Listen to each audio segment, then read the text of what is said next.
wengi ambao walikuwa wanasubiri kujua hatima ya Jonathan Soa itakuwa ni nini, na hasa siku za karibuni, kwa sababu kuna issue ya eneo la safu ya ushambuliaji, watu kwa sababu anakuwa ni Soa vipi na mambo kama hayo. Lakini kama ambavyo tumesikia, aliitwa mbele ya kamati, akasikilizwa, adhabu ikatoka, ameonekana ana makosa, kwa hiyo kalipishwa faini kwa makosa ambayo aliyafanya, lakini pia atafanya mazoezi na under 20. Hiyo ndio adhabu ambayo imetoka.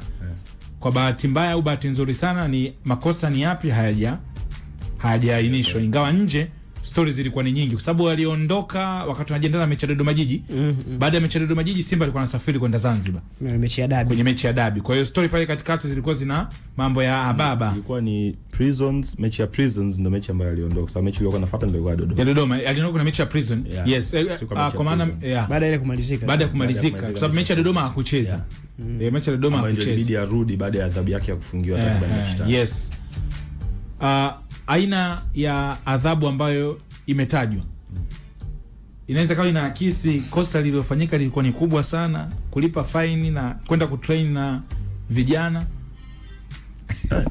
Kwa tathmini ya makosa ya Jonathan ambayo alikuwa anashutumiwa nayo, ikielezwa kwamba baadhi ya makosa ni yeye kushindwa kuendana na program ya mwalimu kwenye mchezo kwenye maandalizi ya mchezo dhidi ya Tanzania Prisons.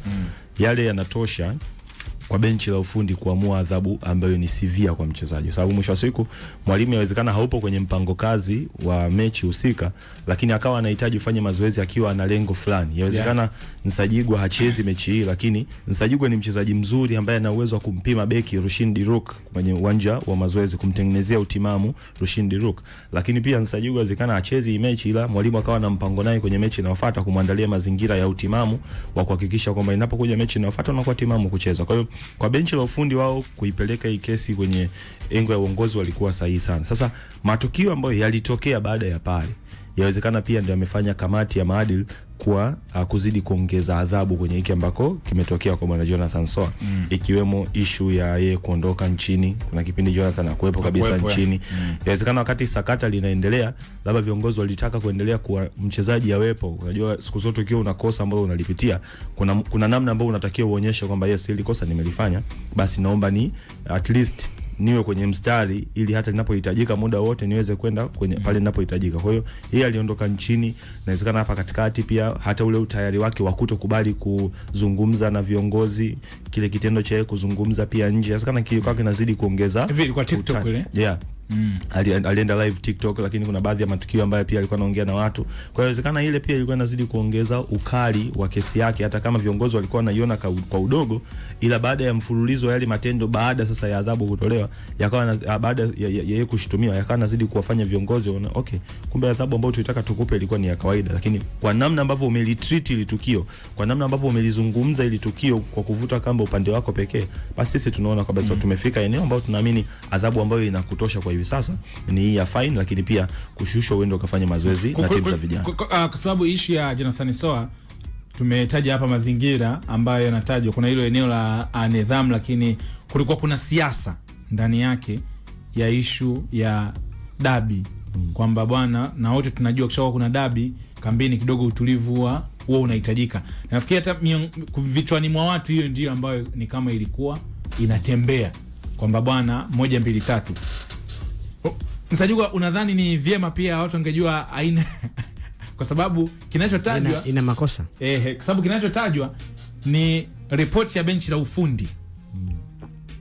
Ndio ambayo ilimshtaki Jonathan Soa. Sawa, kwenye matendo ya nidhamu.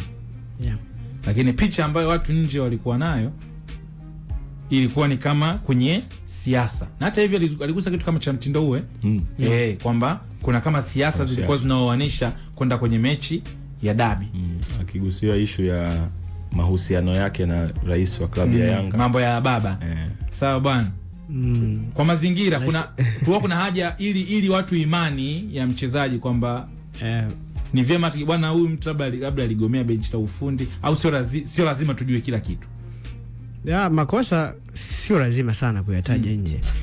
Lakini makosa ya Jonathan Soa, ukiacha hiyo issue ya dabi, mengine yanafahamika. Sababu makosa hayajatajwa, ila sisi tunaangalia tu picha namna ambavyo ilikuwa imeundwa. Ukiacha tu hilo la siasa ambayo ni la kusadikika, lakini kuna mengine tulikuwa tunashuhudia sisi wenyewe. Mfano yale matukio yake ya kupiga watu kiwanjani. Ni matukio ambayo ameyafanya sana akiwa Simba. Na hata wakati anasajiliwa kutoka Singida pia alikuwa na kosa kama hilo ambalo lilimfanya michezo ya mwanzoni aikose kwa sababu kufunga michezo 5 baada ya kufanya kosa kama hilo akiwa huko. Hivyo Simba pia ni kama aliendelea pale alipoishia. Kuna mchezo wa Champions League nakumbuka na Stade Malien. Ameingia tu dakika kama 2 za mwanzo. Akaenda kulizua golikipa, amekaa kidogo tena kwa beki. Basi tu siku hiyo mwamuzi alikuwa na busara, lakini angeweza kumaliza Simba angeweza kumaliza pungufu, angemtoa kwa nyekundu. Kama itoshi, wakati anaendelea kutumikia adhabu ya kumkanyaga Imidi Mao kwenye mechi dhidi ya Azam. Mechi dhidi ya Esperance pia alipewa nafasi ya kuanza. Pia alikuwa na matukio kama hayo. Kwa matukio mengine ambayo ulikuwa unaona kabisa mbona huyu bwana kama vile anafanya kwa mfululizo, matukio ambayo yanapelekea yeye adhibiwe na anakuwa na cost team. Kwa kuna vitu hivyo vinaonekana, lakini hao mengine ya dabi, ili la dabi ni siasa ambalo linatajwa kama siasa, inawezekana kabisa japokuwa la kusadikika, lakini naamini inawezekana likawepo. Lakini ni tukio ambalo pia linaonyesha namna gani ambavyo viongozi wa Simba wana shida sana. Kwa sababu huyo mchezaji ashie kutamka hadharani kwamba yeye rais wa klabu fulani anamuona kama baba yake. Tena hiyo klabu anahitaji kimahusiano na Simba ni watani wa jadi. Kwa hiyo ni jambo ambalo Simba walikuwa wanalijua. Kama waliamua kwenda kumsajili na wanajua kiutamaduni tu wa hizo timu mbili, hilo jambo kwa sio vizuri. Maki wao ndo wana shida. Na kama walikuwa wanaamini wanaweza wakabadilisha kila kitu kama ambavyo walifanya kwenye utambulisho, si chana picha na vitu vingine kama hivyo, kama wamefeli, maki wao ndo wana shida. Kwa sababu kiutamaduni kuna watu walihoji mapema tu. Jambo ambalo alikuwa alizungumza wakati po Singida. Nakumbuka ilikuwa ni mechi ya Yanga imeisha na Singida, kuhusu rais wa klabu nyingine ambayo na Simba wao ni watani. Ni jambo ambalo ingekuwa ni sehemu nyingine ni sawa, lakini kiutamaduni kitanzania inaleta shida.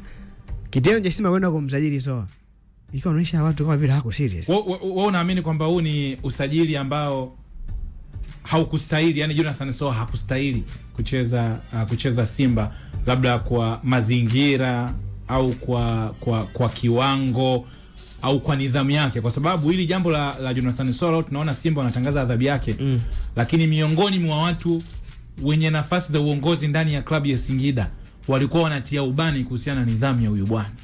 Unajua kimahitaji Simba walikuwa wanahitaji kuboresha eneo la ushambuliaji. Jonathan Soa alikuwa ni mtu sahihi? Hapana, hakuwa sahihi. Kwa hiyo kwenye michezo 9 ambayo Simba wamecheza bila Jonathan Soa, kwa maana kwenye adhabu, kitoa adhabu yake ya nyuma ya utovu wa nidhamu, ukija kwenye adhabu ambayo imetoka ndani ya club baada ya kukosa mchezo kuanzia mchezo na Dodoma Jiji mpaka tuchukue mchezo wa FA, takriban michezo 9 ambayo anakuwa ameikosa. Kwenye hii michezo ukitazama Simba imefunga magoli 11 tu. Kuna namna yoyote ile ambayo Jonathan Soa kwa haiba yake labda unaweza kusema klabu ili miss? Kwa sababu pia kwenye hii michezo mnyama ameshinda michezo 4, amedraw michezo 5.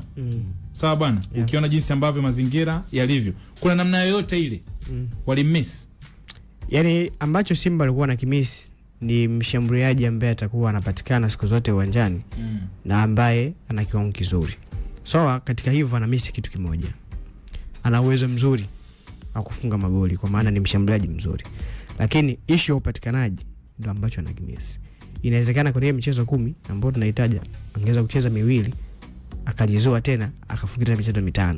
Anakuja kurudi hiyo 10 shaisha kama ambavyo ilitokea hapo nyuma.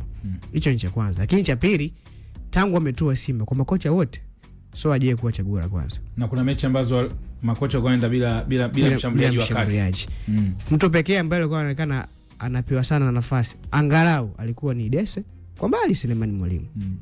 Hii inakupa picha kwamba inawezekana una vitu vingine vinaendelea kwenye uwanja wa mazoezi ambavyo vilikuwa vinafanya hawa walimu wasimpe nafasi. Kwa sababu ilianza kwa Fadlu Rahman Davis ambaye alikuwa naye kwenye pre-season. Haiwezi kutoka kwa bahati mbaya asimpe nafasi. Akaja pia Pantev ndo kabisa alikuwa ndi kuna muda aende na washambuliaji. Na kama akioti mshambuliaji alikuwa ni Selemani Mwalimu. Akaja Steve Becker naye pia Soa hakuwa chaguo la kwanza mpaka anakuja kufungiwa. Kuna sababu nyingi, inawezekana zingine za huko mazoezini, lakini pia inawezekana ni sababu za namna ambavyo mwalimu anataka timu yake icheze. Kwa sababu kiuchezaji Soa yeye ndo kidogo alikuwa na utofauti ukimwangalia Dese pamoja na Selemani Mwalimu. Kuna majukumu mengine ambayo unaweza kumpa Sele kwa namna ambavyo sifa zake za kiuchezaji anaweza akatimiza kiwanjani, kitu ambacho kwa Soa ni tofauti. Kwa kuna hizo sababu. Sasa hii ya kutotengeneza umuhimu kwenye timu, kuna muda yanifanya niamini kwamba Simba hawajamisi yeye, lakini walimisi mshambuliaji ambaye akapatikana muda wote uwanjani, lakini sio Soa. Sio Jonathan Soa. Bwana, hii ni Kipenga Extra, tunatazama eneo la mchezaji Jonathan Soa ambaye klabu ya Simba imetoa taarifa kuhusiana na situation yake jinsi ambavyo ilivyo. Adhabu tayari imekwisha toka, amepigwa faini, lakini pia vile vile kwa sasa anafanya mazoezi na kikosi cha vijana chini ya umri wa miaka 20, ikiwa ni sehemu ya maangalizo au kumtazamia kutokana na mwenendo wake jinsi ambavyo utakuwa. Basi jambo jingine linaweza likatangazwa labda kurejea kwenye senior team na kufanya mazoezi na labda hata kumuona kwenye michezo mingine ya ushindani, kwa sababu ligi kuu bado inaendelea pamoja na mashindano mengine yakiwemo kwa upande wa CRDB Federation Cup. Kwa hiyo ni kuhusiana na Jonathan Soa. Kwa mujibu wa Nsajigwa, Simba walikuwa wamemisi mshambuliaji, inawezekana lakini inawezekana sio Jonathan Soa.